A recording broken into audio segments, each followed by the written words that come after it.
You know why you're here. You're wondering the exact same thing as me. How has the latest Dragon Ball title that's only been out a few months fallen off so hard? I'm going to aim to try and answer that question. What's up, YouTube? My name is Saga the Funniest. This is a pretty difficult topic to talk about, especially for us Dragon Ball fans. Like, we hype this game up to the absolute maximum. Largest game day player count in Steam history. And people were already calling this game dead in 3 weeks.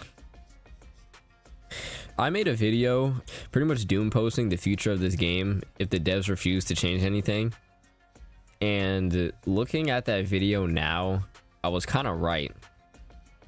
To sum up what I said in that video, I described Sparking Zero as a very single player oriented experience, and that what there is to do in the game is essentially the same across all game modes. It's just you versus one other person, be it a computer or an actual online player. And that if they don't do anything to change the playing experience in a way that's actually fun, the game is going to fall off. That video was 4 months ago. And in that 4 months since that video, literally everything that I said was proven true.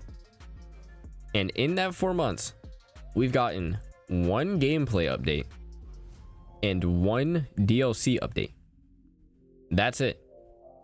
You can argue that less was changed in those two updates than was actually put in.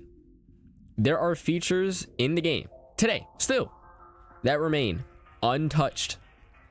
There are skins for many characters in the game, and there has been 0 skin updates outside of the one specifically for the DLC characters. The devs legit don't care about this game. So why should we? Dragon Ball Daima is coming to the game, and how it's going to play out will be the exact same for the first DLC. Everyone will talk about the game for a week, realize nothing else has changed, and then stop playing it. It pains me to say all this because it's not like Sparking Zero is some unfixable game. I actually think it'd be pretty easy to make people want to play this game for longer than 1 week. There needs to be more online capability with this game. And I won't be hearing any arguments that no one wants that, because 80% of the player base who was on this game when it first came out quit because of the online and not the single player. I actually hear a lot of good things about this story, but that's besides the point. The problem, or should I say the problems with Sparking Zero's online is that it's missing the ability to be competitive while being fun at the same time. Sparking Zero as an online experience, I feel like is too competitive. And I feel like that's a consequence of only being able to play solo and only against other people instead of being able to play with other people. They could make an online 2v2 that would function the exact same as the normal game, but when you switch into a character, the person on your team takes over. And that alone would make more people want to play this game. This is what I mean by Sparking Zero's game is too competitive. And what matters over everything else for any game, not just Sparking Zero, is that at the end of the day, it's fun.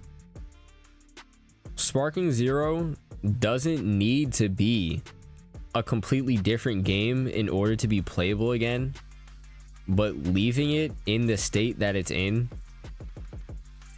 will not only run it into the ground, but make people forget about what this game was supposed to be.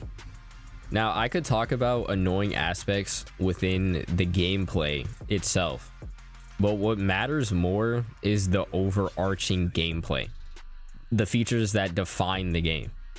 And on the trajectory that Sparking Zero is headed, it's only downhill from here. I may not cover this topic for 4 months.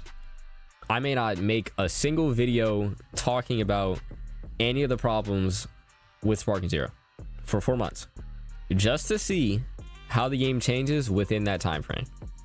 And if after that 4 months is over, Sparking Zero has seen no improvement, then it'll be appropriate to declare this game a flop. As sad as it sounds. But anyway, I'm gonna get out of here. Hope you enjoyed this rant. This video isn't coming from a place of hate. I criticize the game because I want to see it succeed. But my expectations keep dropping lower and lower. Even now, I may sound a little bit deadpan or like depressed in this video, which is probably fair because the game that I hyped up for years before it was even announced, before a single trailer was even made, reached the pinnacle, the absolute peak of hype, and fell off way too quickly. But hey, I guess what's left now is to see what the game does going forward. I can only give so much criticism. My name is Saga the Funniest. I'll see you guys next time.